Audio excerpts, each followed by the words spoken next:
Good morning world, good morning Philippines, magandang gabi sa Amerika, magandang tanghali sa ibang part ng mundo. Sorry. Nagunguya ako ng talbos ng bayabas. It's 7 o'clock, December, anong date ngayon? 9, 2024 dito po sa San Luis, Pugula, Union. Thank you for supporting sa panonood po sa ating series na saan mas magandang tumira sa Amerika o sa Pilipinas. Pagpatuloy po natin. Again, ito po ay ang mga tinatopic ko po dito, number 6 na po tayo. Either I experienced it firsthand or I heard it or I observed it firsthand.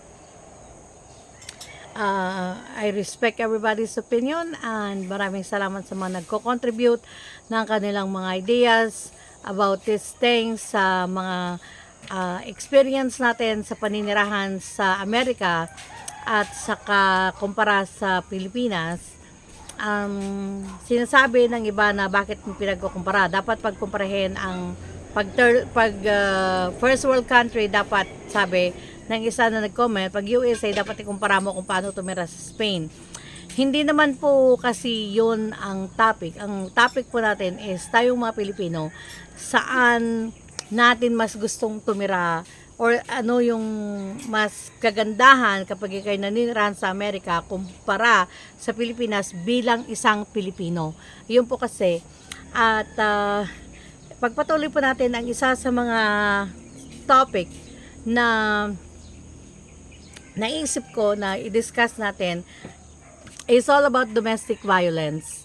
The reason is dito po, kung saan ako nakaupo dito sa aking this is my receiving area. Ito, ginawa to ng pinsan ko. Ayan ang aming kalan na apoy, what you call that? Kalan na kahoy. So, dyan sa nakaupo, sa upuan na yan, meron pong nagpunta dito. Medyo hindi ko lang po sasabihin ng specific para sa mga nanonood na taga dito is, to protect the privacy, in protecting somebody else's privacy. So, alaman ko na itong ginang na to ay binubugbog ng kanyang asawa, sinasabunutan, tinatadyakan, pinapalo ng 2x2 na kahoy sa loob daw po ng 30 years. Yun ay according sa kanyang kwento, at hindi lang niya kwento sa akin to because there were kinda like 5 of us dito sa upuang kawayan na to nung kwento niya ang ginagawa ng kanyang asawa sa loob ng 30 years hanggang nagkaupo na raw sila. Meron din ito is galing mismo sa bunganga niya. So, bibig niya, sorry for the word bunganga, sa bibig niya. So, kinda like if somebody tells you that story with collaboration from some of the relatives, pag may collaboration na kasi, kinda like, okay, so we have to take that as truth. Yung mga kapitbahay who collaborated the story, so then we have to take that as truth. So, my question was, sa loob ng 30 years na to na binubugbog ka ng asawa mo, I can understand na ayaw niyang ipaalam or magsumbong sa pulis because nasa kultura na po natin ng mga Pilipino na as much as we can, ayaw nating makipaghiwalay because iniisip natin unang-unang ating mga anak, ayaw natin mawala ng tatay. Pangalawa is the income that the father generates na makakatulong yon sa ating mga anak.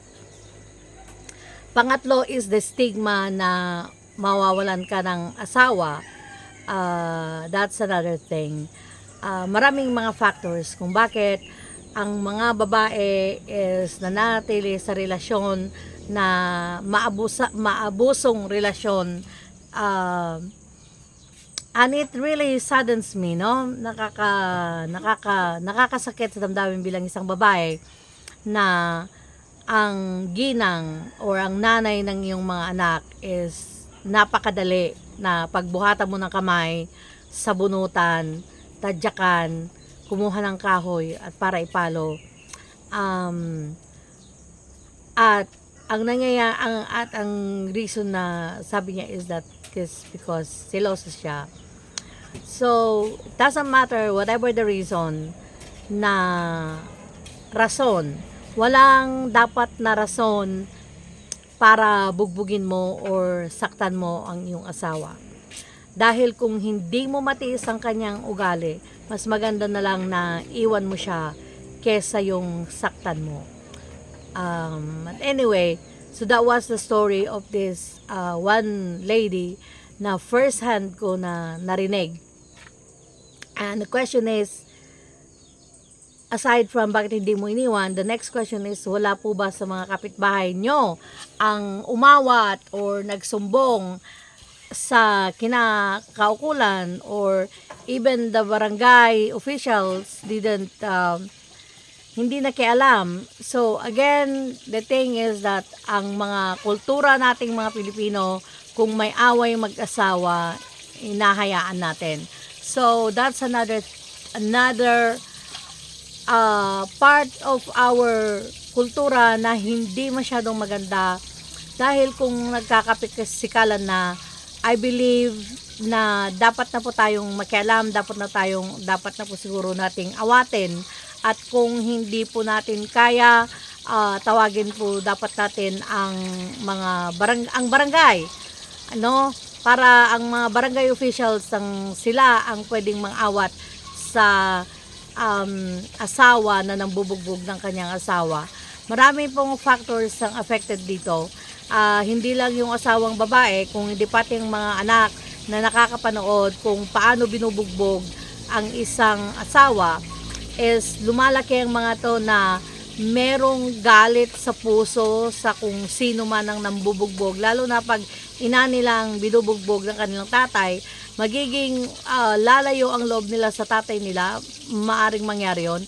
At ang pangalawa na pwedeng mangyari is that pag ang anak na lalaki nakikita niya na lumalaki na okay lang na bugbugin ang kanyang nanay, so may tendency na yung batang yun din po ay lalaki na mambubugbog din ng kanyang asawa.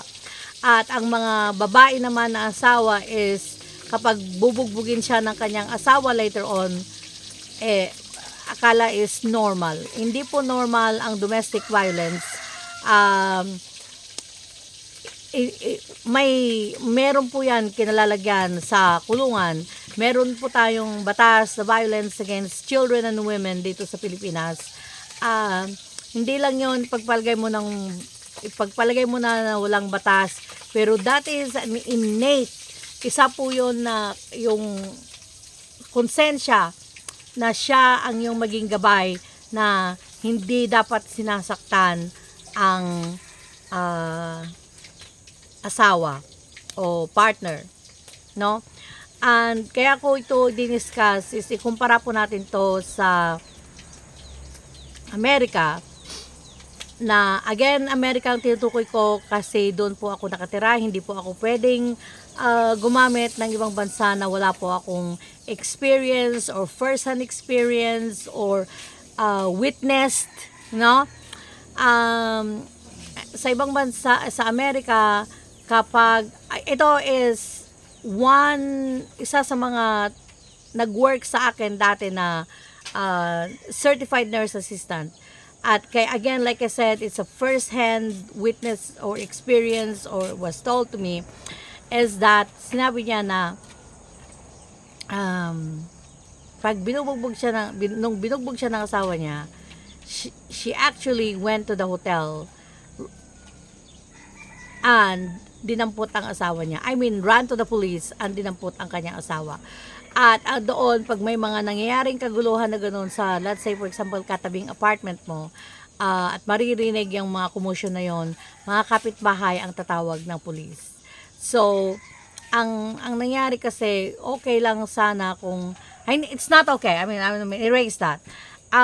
Pero ang nangyari na, nagkakaroon na rin ng hindi na lang basta-basta pambubugbog, kung hindi to the point na, namamatay na, no, ang mga binubugbog na partner.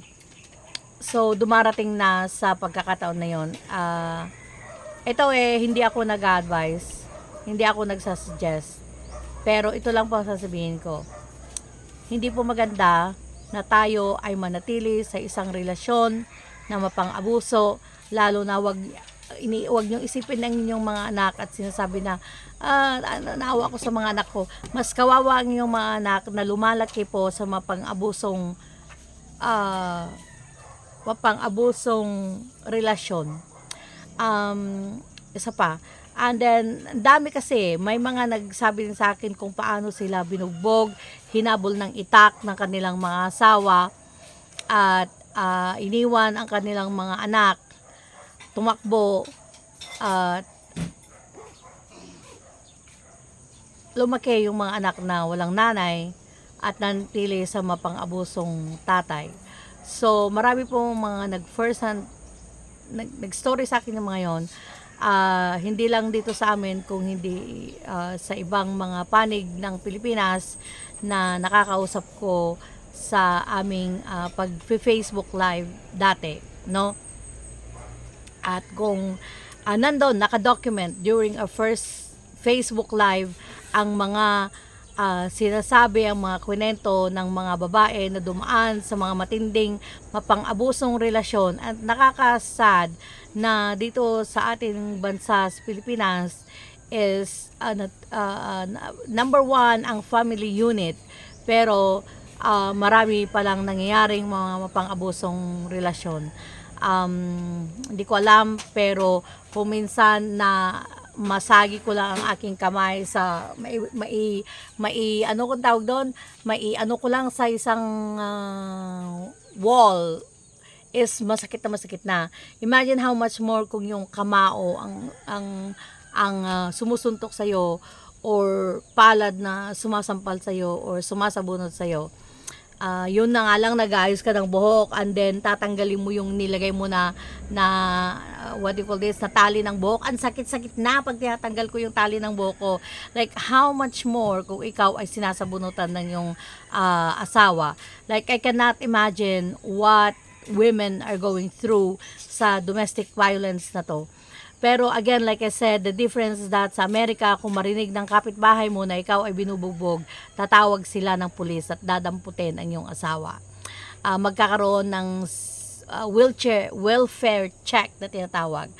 The police will come in, they're gonna look at the situation, making sure na kahit pa sabihin mo, no, hindi po ako binubugbog ng aking asawa, pero may nagsumbong na kapitbahay, at kahit pa i-deny mo yan, kasi syempre natatakot ka na damputin ng pulis ang asawa mo, or natatakot ka na baka mamaya is gumanti yung asawa mo pag pinapulis mo. Pero ang pulis hindi basta-basta aalis sa iyong bahay. Talagang they make sure na hindi ka nasaktan, or they make sure na safety ka. So, yun po ang isa sa mga nakita ko na pagkakaiba when it comes to domestic violence, na tayong mga Pilipino as hindi tayo nakikialam sa mag-asawang nagbubugbugan o may yung asawang binubugbog. Samantalang sa Amerika po, basta marinig yan ng kapit mo, tatawag sila ng 911 o ng police.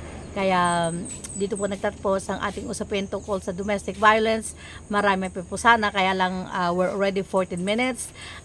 Please continue to comment below kung ano po ang inyong mga opinion, ano ang inyong mga kuro-kuro tungkol sa domestic violence dito sa Pilipinas at yung mga nasa ibang bansa. Maraming salamat din po sa mga Pilipinong taga Japan, mga citizens ng Japan, mga residents ng Japan, residents ng Hong Kong na nagbibigay ng kanilang mga sariling experience, kanilang mga sariling opinion, mga taga US, mga taga Canada. Maraming salamat po. Thank you Kasi again, the more we say our opinion, the more things we learn. Kaya nagpa-facilitate lang po ako. Maraming salamat po sa inyong pakikinig at patuloy na pagsuporta sa ating channel. Please hit that notification bell para nang sa ganun paglabas ng ating video sa umaga is manonotify kayo. The reason kung bakit hindi sabay-sabay ang paglabas ng aking video at time ng paglabas ng aking video is that because kuminsan nagkakaloko-loko yung internet ko at also kung yung time na yung length ng aking video kuminsan affected yung pag-upload sa YouTube. But anyway, maraming salamat po. Kita-kita po ulit tayo bukas ng umaga. We'll have more interesting topics on the series of saan mas masarap tumira, sa Pilipinas po ba at sa Amerika. Maraming salamat po. Kita-kits po tayo bukas. Thank you for watching. Thank you.